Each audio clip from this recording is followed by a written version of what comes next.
Okay students, अब हम लोग देखेंगे टाइप्स ऑफ सॉल्यूशन। सॉल्यूशन के टाइप्स देखते हैं। तो सॉल्यूशन का अगर हम लोग को टाइप्स देखना है स्टूडेंट्स, तो there are 5 types of solution. Solution को टोटल 5 टाइप्स में डिवाइड किया गया है। पहला जो आपका टाइप होता है वो होता है डाइल्यूट सॉल्यूशन। क्या होता है स्टूडेंट्स? Dilute solution. इसको हिंदी में बोलते हैं तनु विलयन। क्या बोलते हैं? तनु विलयन। दूसरा होता है कॉन्सेंट्रेटेड सॉल्यूशन। दूसरा क्या होता है? Concentrated solution. इसको हम लोग बोलते हैं सांद्र विलयन। क्या बोलते हैं इसको? सांद्र विलयन। तीसरा होता है हमारे स्टूडेंट्स सैचुरेटेड सॉल्यूशन। तीसरा क्या होता है? सैचुरेटेड सॉल्यूशन होता है स्टूडेंट्स, जिसको हम लोग क्या बोलते हैं? संतृप्त विलयन। क्या बोलते हैं? संतृप्त विलयन। चौथा होता है students unsaturated solution. Unsaturated solution ये होता है स्टूडेंट्स असंतृप्त विलयन। चौथा जो होता है वो क्या होता है? असंतृप्त विलयन। और जो पांचवा होता है स्टूडेंट्स वो होता है सुपर सैचुरेटेड सॉल्यूशन। पांचवा जो होता है वो होता है सुपर सैचुरेटेड सॉल्यूशन। तो जनरली हम लोग का जो सॉल्यूशन होता है वो सॉल्यूशन को टोटल 5 भागों में बांटा गया है। There are 5 types of solution: dilute solution, concentrated solution, saturated solution, unsaturated solution और super saturated solution. So dilute solution या तनु विलयन होता क्या है ये अपन सबसे पहले समझेंगे। तो अभी हम लोग पढ़ चुके हैं कि सॉल्यूशन में टोटल 2 क्या प्रेजेंट रहते हैं? कंपोनेंट्स प्रेजेंट रहते हैं, एक सॉल्वेंट और दूसरा क्या होता है? सॉल्यूट। ये विलायक होता है स्टूडेंट्स और ये होता है विलेय। ये विलायक होता है और ये क्या होता है स्टूडेंट्स? विलेय होता है। तो डाइल्यूट सॉल्यूशन क्या होता है?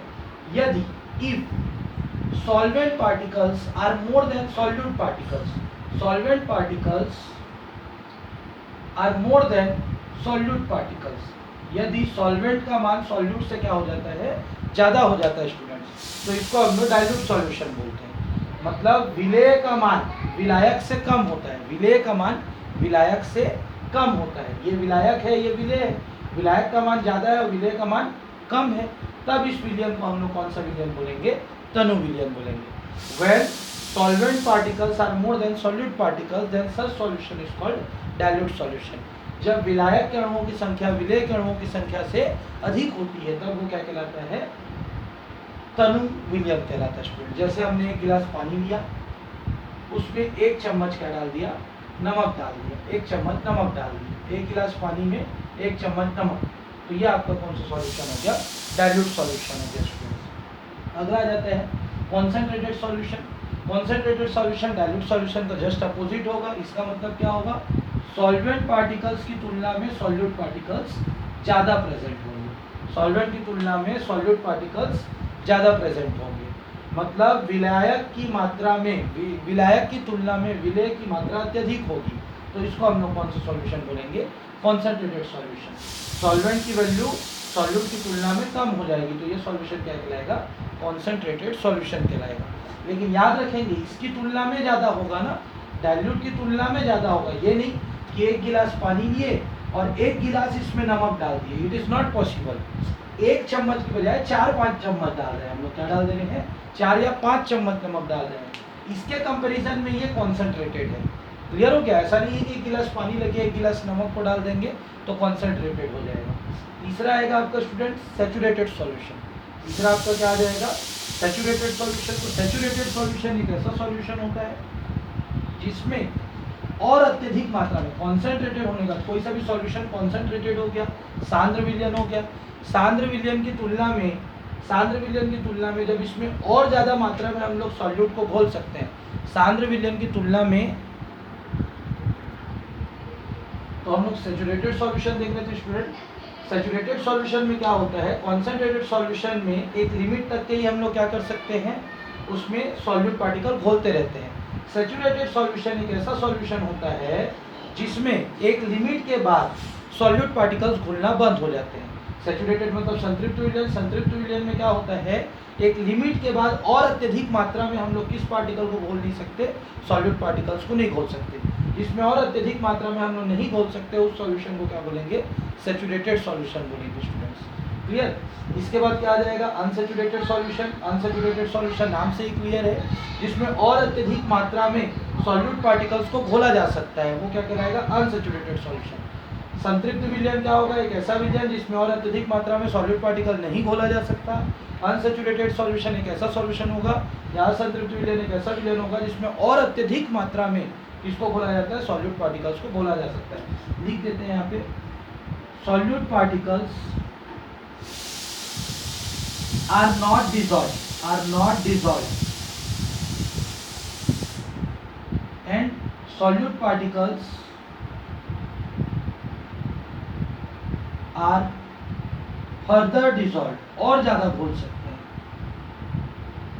और लास्ट आपका आ जाता है super saturated solution. Super saturated solution क्या होता है? कुछ स्थिति तक सेचुरेटेड रहता है और जब उसके टेम्परेचर या प्रेशर में चेंजेस किया जाए तो वो अनसेचुरेटेड की तरह बिहेव करना स्टार्ट कर देता है, तो उसको अपन क्या बोलते हैं?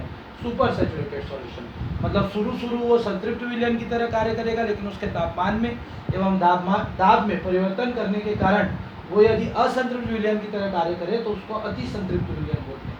इसको हिंदी में हम लिख देते हैं, आप लोग नोट करेंगे, तनु विलयन, सांद्र विलयन, संतृप्त विलयन, असंतृप्त विलयन, असंतृप्त विलयन और अति संतृप्त विलयन।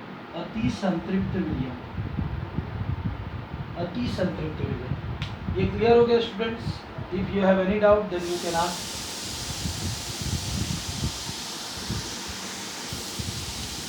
ओके स्टूडेंट्स, अगला जो टॉपिक है वो है कॉलिगेटिव प्रॉपर्टी या अणुसंख्यक गुणधर्म। ये कॉलिगेटिव प्रॉपर्टी या अणुसंख्यक गुणधर्म होता क्या है ये हमको समझना पड़ेगा स्टूडेंट्स। तो if any property of solution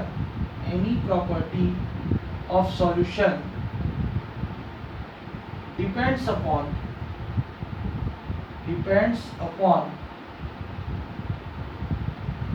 number of moles of solute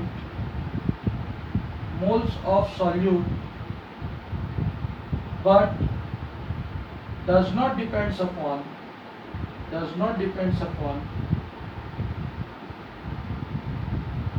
nature of solute, then this property is called colligative property. Then this property is called colligative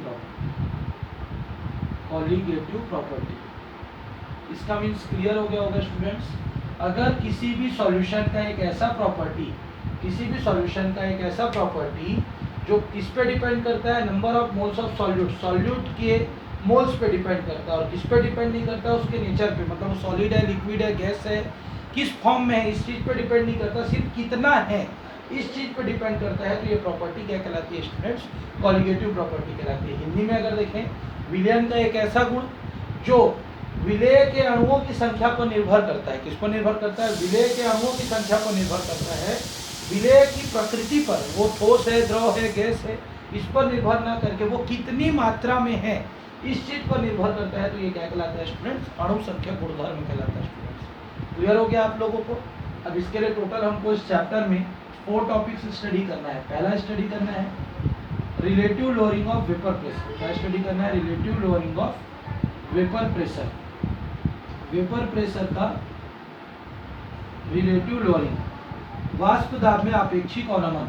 दूसरा स्टडी करना है स्टूडेंट्स हम लोग को इसमें ऑस्मोटिक प्रेशर। क्या study करना है? ऑस्मोटिक प्रेशर, परासरण दाब।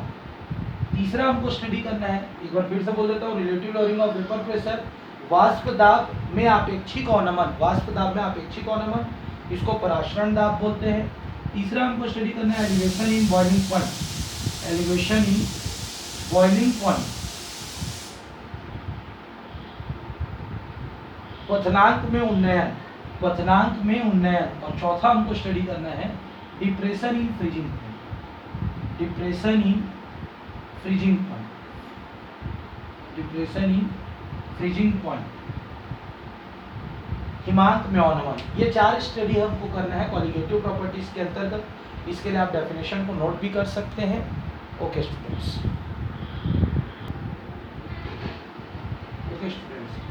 नेक्स्ट जो हमारा टॉपिक है वो है वेपर प्रेशर